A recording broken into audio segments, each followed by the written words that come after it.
malgré ces différences-là, il y a une complémentarité entre la science et la philosophie. Complémentarité, elle se complète dans la connaissance du réel. Parce que pour connaître le réel, il faut connaître le pourquoi et le comment du réel. Pour connaître le réel, il faut connaître le pourquoi et le comment du réel. La science cherche à connaître le comment du réel. La philosophie cherche à connaître le pourquoi du réel. Et donc finalement, c'est deux types de connaissances qui sont complémentaires et qui permettent à l'homme d'avoir une vision beaucoup plus complexe sur la réalité. Il y a aussi une relation qu'on peut considérer comme une relation en fait dialectique ou d'interdépendance. La science elle-même, en tant que savoir rationnel, repose sur une philosophie. Elle repose sur la philosophie selon laquelle le hasard n'existe pas. Parce que si le hasard existe, on ne peut rien expliquer. Okay? La science repose sur l'idée que le hasard n'existe pas. Ce qui existe, c'est que tout phénomène obéit à des causes nécessaires. C'est parce qu'il y a des causes, comprendre les phénomènes, chercher la cause des phénomènes. Et donc la science repose sur la philosophie du déterminisme. Donc on peut dire que la philosophie constitue la base idéologique sur laquelle repose l'activité scientifique. L'activité scientifique repose sur une recherche, mais on cherche quelque chose qui est possible. Si on dit il n'y a pas, tout est l'effet du hasard, dans ce cas il n'y a rien à chercher. Mais si on dit que le phénomène a une cause, on adhère déjà à une conception philosophique. Cette conception philosophique, on l'appelle le déterminisme. Et donc finalement, la philosophie constitue le fondement idéologique de la science. Mais en même temps, Piaget dit, le questionnement philosophique peut booster la science. Autrement dit, les questions que la philosophie pose peuvent avoir un retentissement dans la science. Influencer la science. La philosophie, par son questionnement, peut influencer la science. Mais comme le dit Piaget, il y a science non pas par les soins de la philosophie, par le questionnement philosophique, mais par les soins de la science elle-même. Même si on peut reconnaître que le questionnement philosophique peut orienter la science, peut influencer la science. Maintenant, on sait aussi que la philosophie elle-même trouve dans la science matière à réflexion. La science devient objet de réflexion pour la philosophie dans le cadre de l'épistémologie. Dans le cadre de l'épistémologie, c'est comme si finalement la science peut nourrir la réflexion philosophique. Et la réflexion philosophique qui porte sur la science, c'est ça qu'on appelle la philosophie de la science, tout simplement l'épistémologie. Et donc finalement, on peut dire que la science permet à la philosophie de vivre.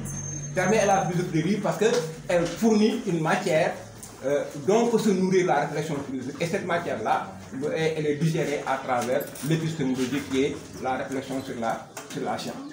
Donc il y a ce rapport d'interdisciplinarité qui peut exister entre la science et la philosophie. Alors, la question qu'on peut se poser également sur la philosophie, c'est la philosophie, à quoi bon? À quoi bon faire de la philosophie?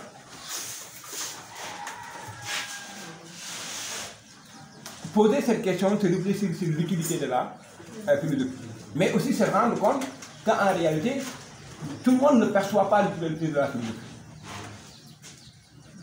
Pourquoi? Parce que les préoccupations pratiques sont retenues par la science et par la philosophie, au point qu'on ne sait pas quelle est la place de la philosophie par rapport aux préoccupations de l'homme. C'est comme si toutes les préoccupations humaines sont prises en charge par la science et la technique, au point que finalement on ne laisse rien à la philosophie. En réalité, la philosophie va toujours avoir sa place. Elle va avoir sa place dans la mesure où la philosophie est un bien. Mais ce que les biens de l'esprit intéressent savent que l'étude de la philosophie n'est pas une perte de temps.